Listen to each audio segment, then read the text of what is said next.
rechaza oración. Oración es alimento.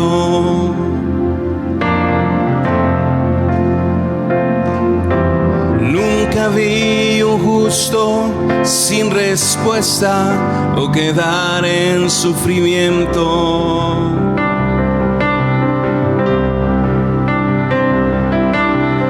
Basta solamente esperar lo que Dios irá a hacer.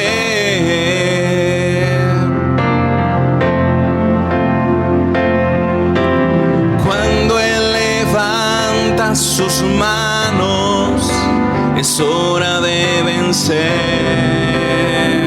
Oh, alaba, simplemente alaba. Estás llorando, alaba. En la prueba, alaba. Estás sufriendo, alaba. No importa, alaba. Tu alabanza le escuchará. Dios va al frente abriendo caminos, quebrando cadenas, sacando espinas. Manda a sus ángeles contigo a luchar. Él abre puertas, nadie puede cerrar. Él trabaja para los que confían. Camina contigo de noche y de día. Levanta tus manos, tu victoria llegó. Comienza a cantar y alaba a Dios. Alaba a Dios. Alaba a Dios. Alaba a Dios. La gente necesita entender lo que Dios está hablando.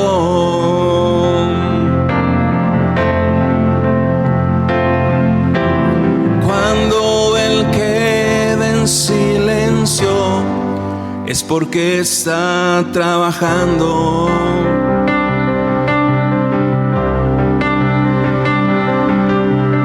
Basta solamente esperar lo que Dios irá a hacer.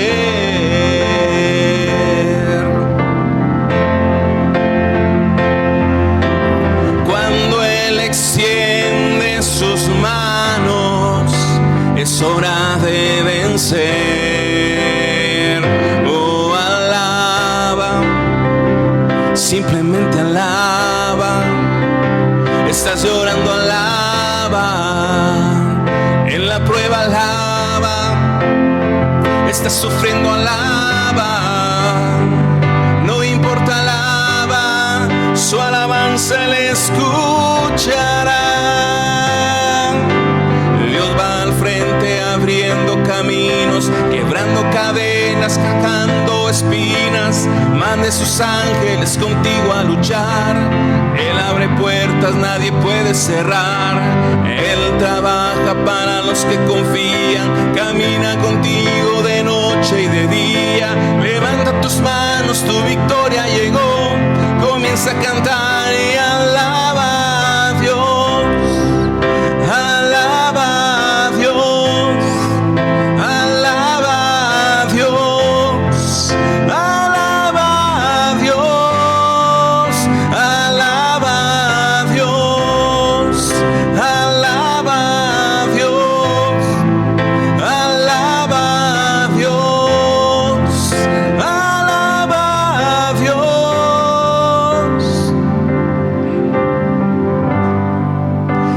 Y alaba a Dios.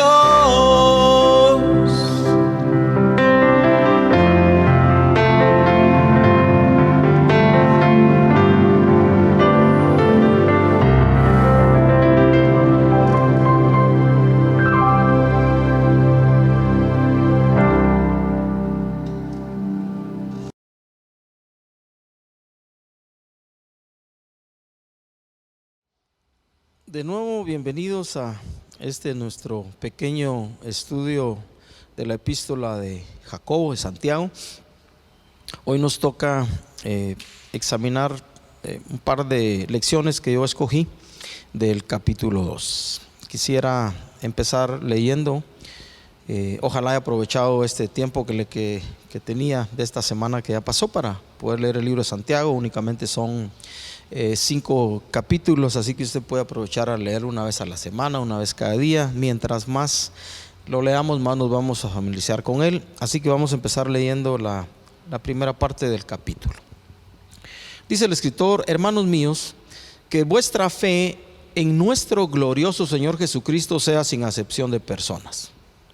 Porque si en vuestra congregación entra un hombre con anillo de oro y con ropa espléndida, y también entra un pobre con vestido andrajoso, y miráis con agrado al que trae la ropa espléndida y le decís: siéntate tú aquí en buen lugar, y decís al pobre: estate tú ahí en pie, o siéntate aquí bajo mi estrado, ¿no hacéis distinciones entre vosotros mismos y venís a ser jueces con malos pensamientos?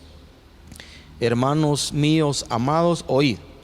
¿No ha elegido Dios a los pobres de este mundo para que sean ricos en fe y herederos del reino que ha prometido a los que le aman?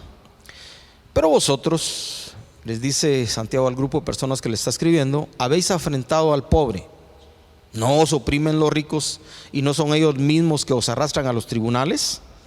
¿No blasfeman ellos el buen nombre que fue invocado entre vosotros? Si en verdad cumplís la ley real conforme a la Escritura, amarás a tu prójimo como a ti mismo, bien hacéis. Pero si hacéis acepción de personas, cometéis pecado y quedáis convictos por la ley como transgresores. Porque cualquiera que guardare toda la ley pero ofendiera en un punto se hace culpable de todos. Porque el que dijo no cometerás adulterio, también ha dicho no matarás. Ahora bien, si no cometes adulterio pero matas, ya te has hecho transgresor de la ley.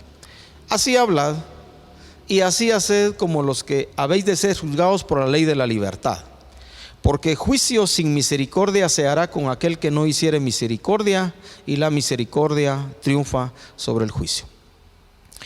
El primer punto destacado que quiero sacar de este pasaje es lo que Santiago le llama hacer acepción de personas, y que naturalmente tiene que ver en el fondo con la dignidad que cada persona, que cada ser humano, que cada uno de nosotros debe tener o tiene delante de Dios y debe tener delante de los demás.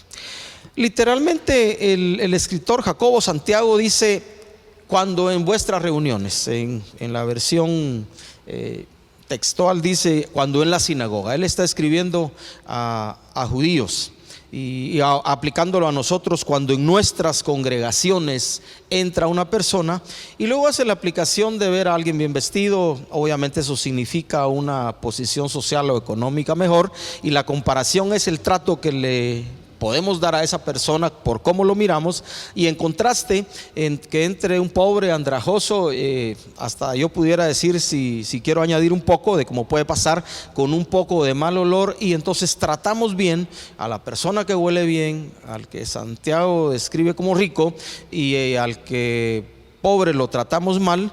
Santiago dice: hacemos acepción de personas y nos hacemos culpables delante de Dios.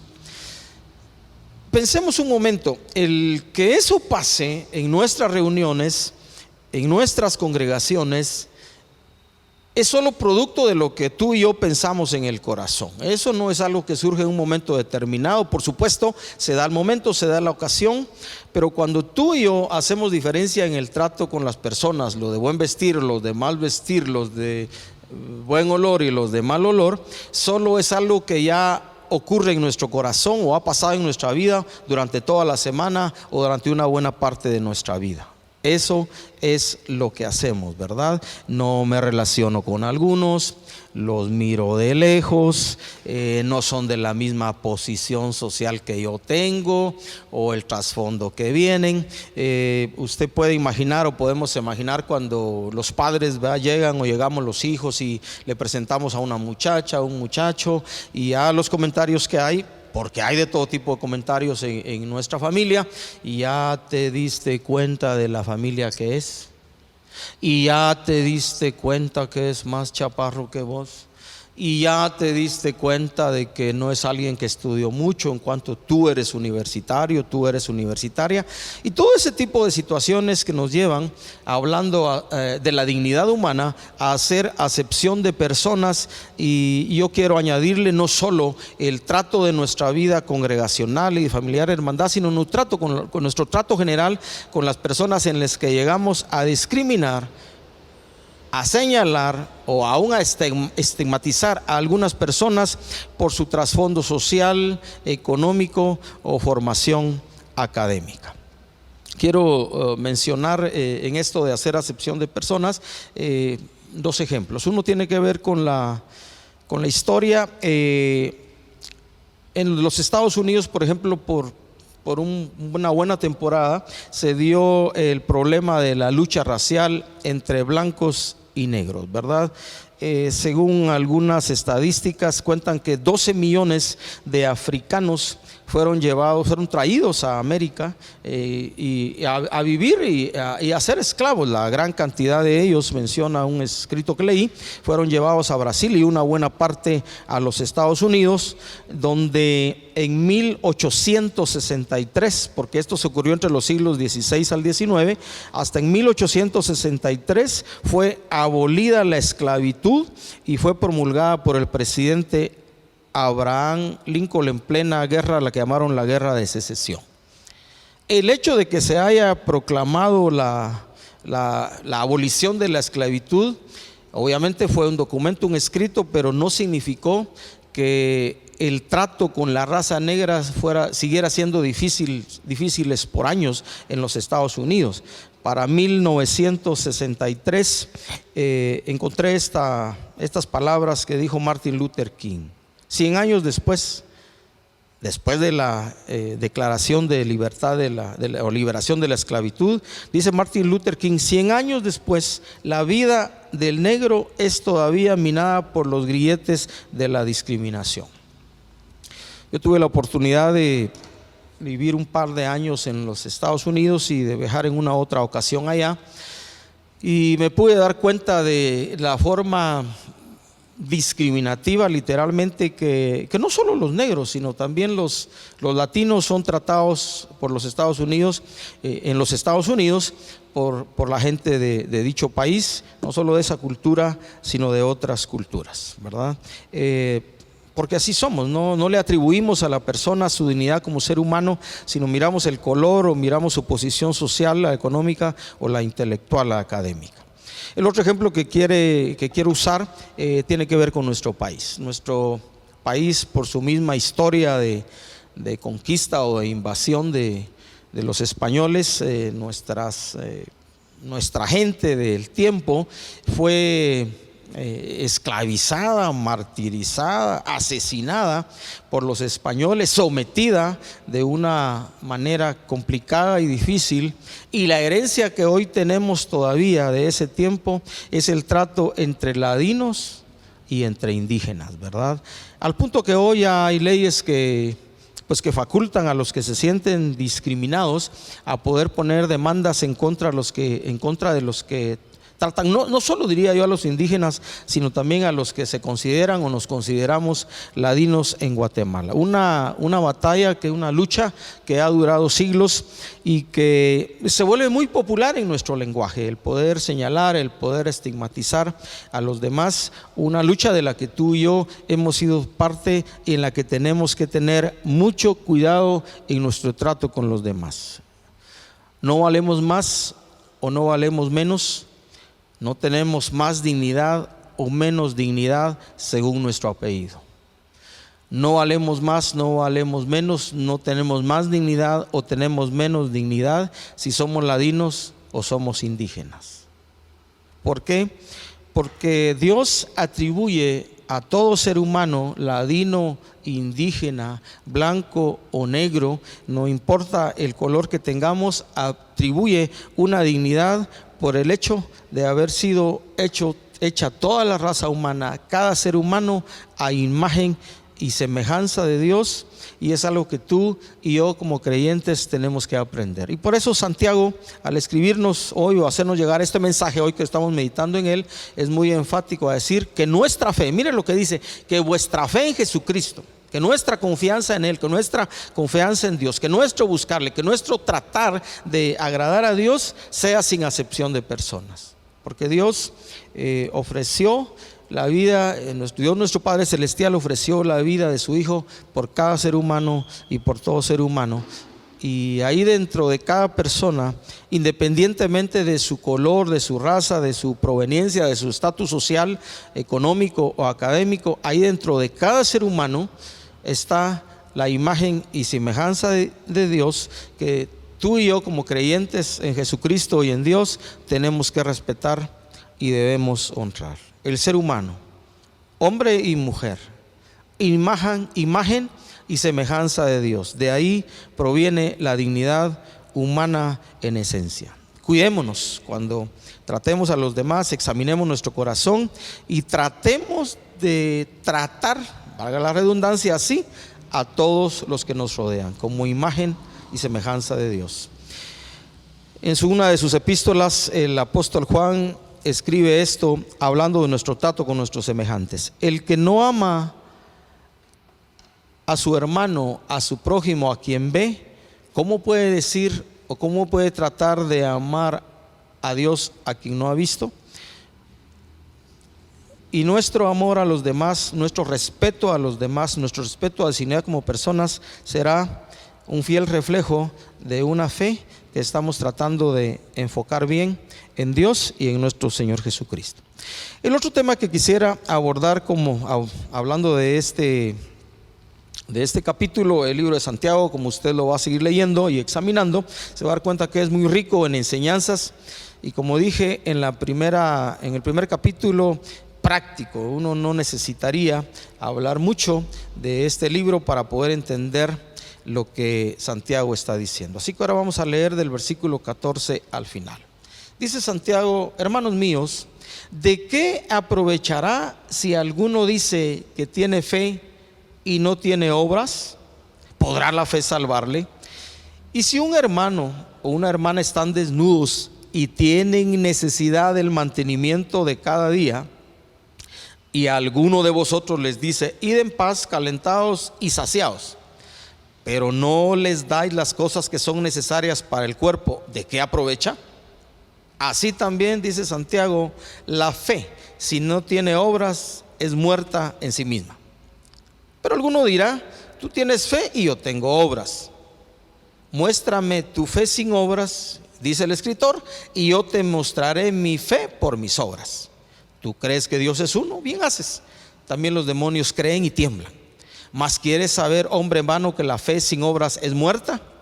¿No fue justificado por las obras Abraham nuestro padre cuando ofreció a su hijo Isaac sobre el altar? ¿No ves que la fe actuó juntamente con sus obras y que la fe se perfeccionó por las obras? Y se cumplió la escritura que dice: Abraham creyó a Dios y le fue contado por justicia, y fue llamado amigo de Dios. Vosotros veis pues que el hombre es justificado por las obras y no solamente por la fe. Asimismo también Rahab la ramera no fue justificada por obras cuando recibió a los mensajeros y los envió por otro camino. Porque como el cuerpo sin espíritu está muerto, así también la fe sin obras está muerta. El segundo tema es ese de este capítulo: la fe sin obras está muerta. Y lo pongo de otra manera: la fe verdadera, la fe bien enfocada en Dios, produce un quehacer diferente, produce buenas obras. Y el ejemplo que pone Santiago hablando de fe y obras inmediatamente es de considerar el hecho de personas que tienen necesidad y que nosotros podemos ver su crisis de tanto de vestido como de comida, de alimento, de sustento, de las cosas de cada día, y podemos decir creo en Dios, pero podemos pasar por alto la necesidad. El llamado de Dios para nuestra vida como creyentes, como fruto de nuestra fe, es mostrar nuestra fe y nuestra confianza en Dios a través de lo que hacemos.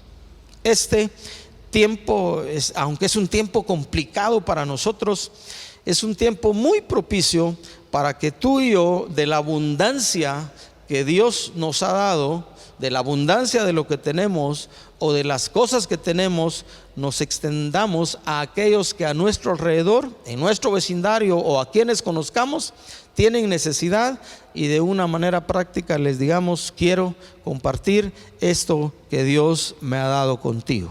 Me atrevería a decir algo más: si tú y yo por alguna circunstancia no tuviéramos los recursos para poder bendecir a otros y tenemos solamente lo necesario para nosotros, todavía Dios puede sembrar en tu corazón y en mi corazón la inquietud de decir: voy a buscar la forma que alguien se extienda, que alguien que conozco que tiene abundancia se extienda a estas personas, y yo pueda convertirme en un instrumento, en un canal para que esas personas reciban lo que necesitan. La fe no es solo un asentimiento mental.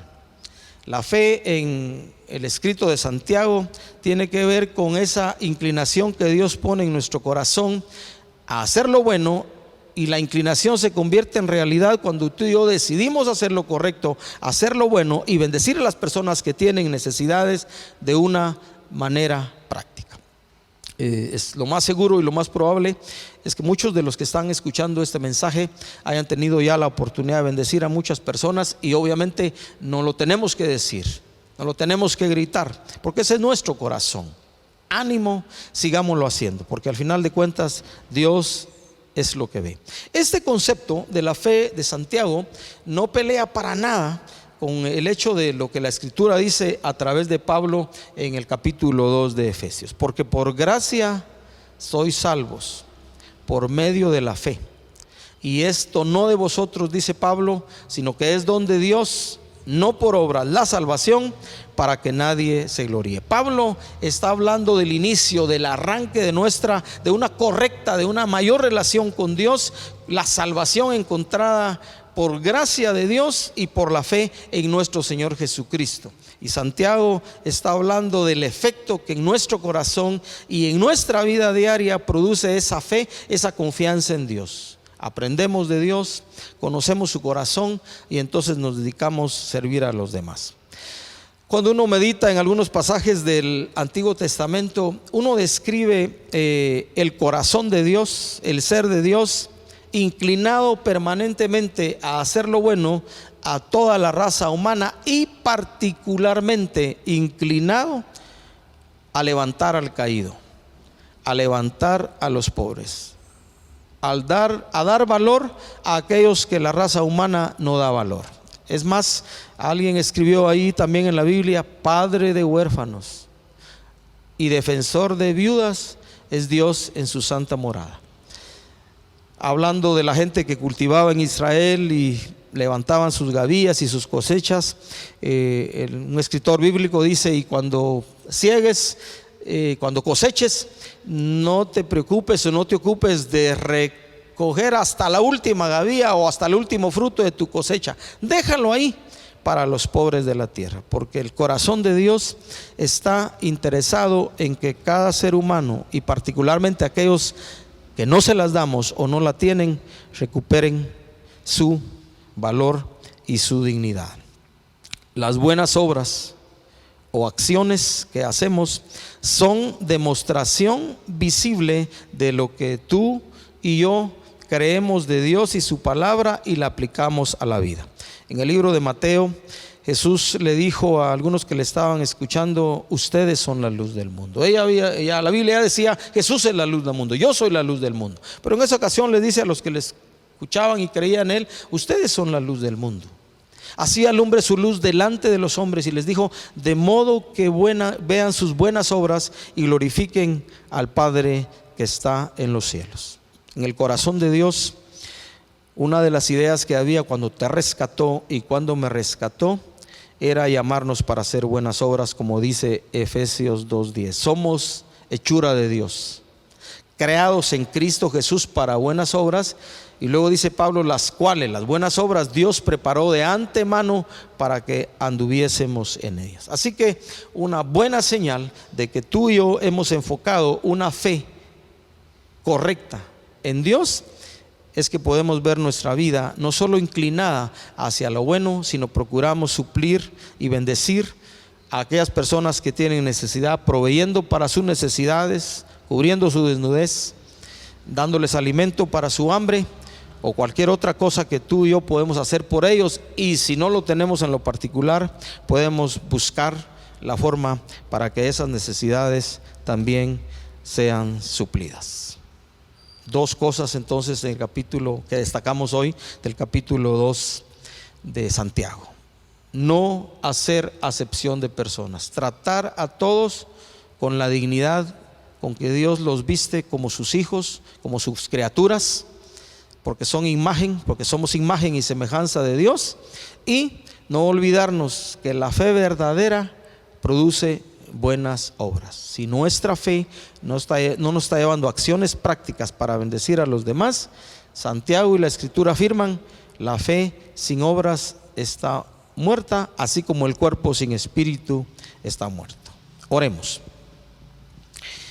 Padre, pedimos de tu gracia por tu espíritu en nuestro corazón, para que nos ayudes a tratar a cada uno de los que nos rodean con esa dignidad que tú le atribuyes de ser imagen y semejanza tuya.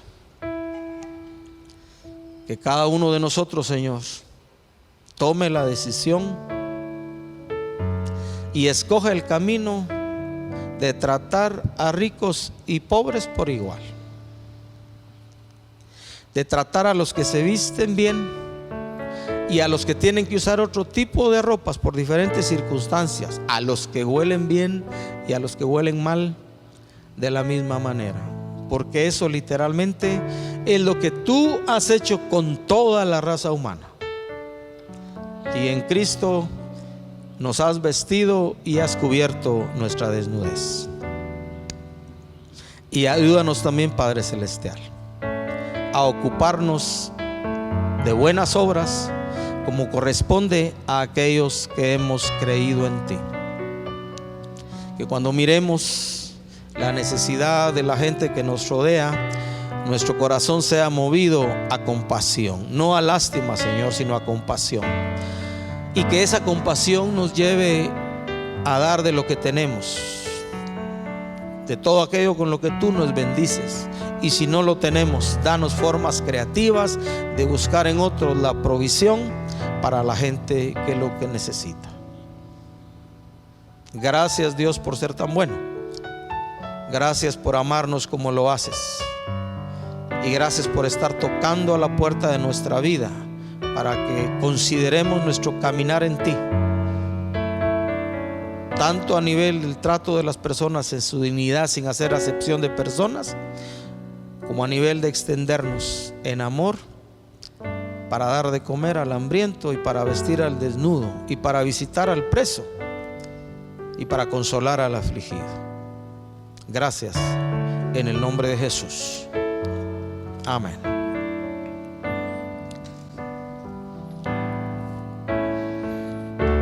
Quiero expresar mi gratitud a ti, que me has dado todo. Una oración no bastaría, ni el tiempo de toda una vida.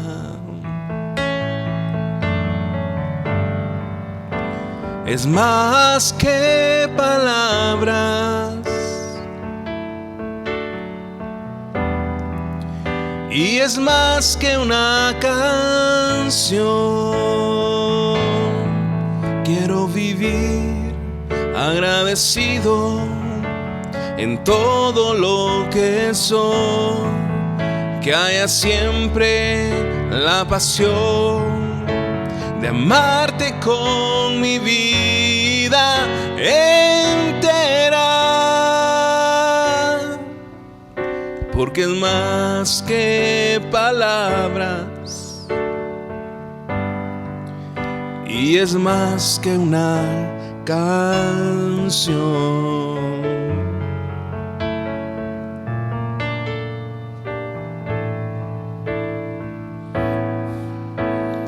Quiero expresar mi gratitud a ti, que me has dado todo. Una oración no bastaría, ni el tiempo de toda una vida. Es más que palabras,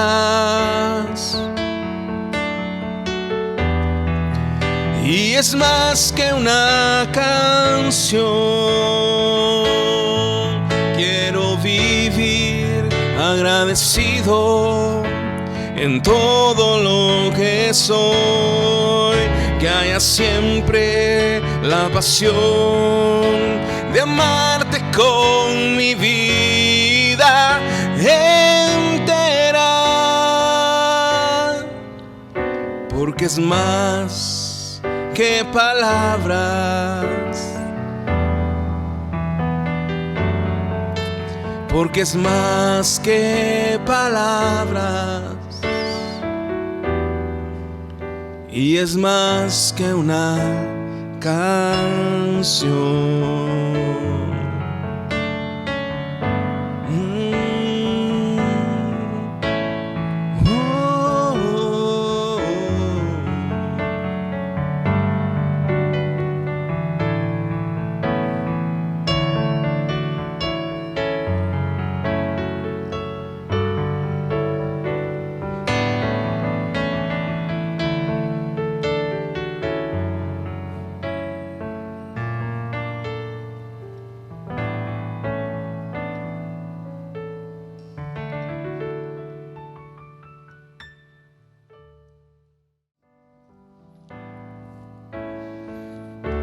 Quiero expresar mi gratitud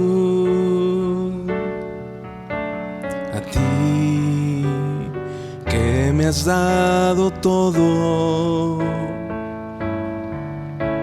Una oración no bastaría, ni el tiempo de toda una vida.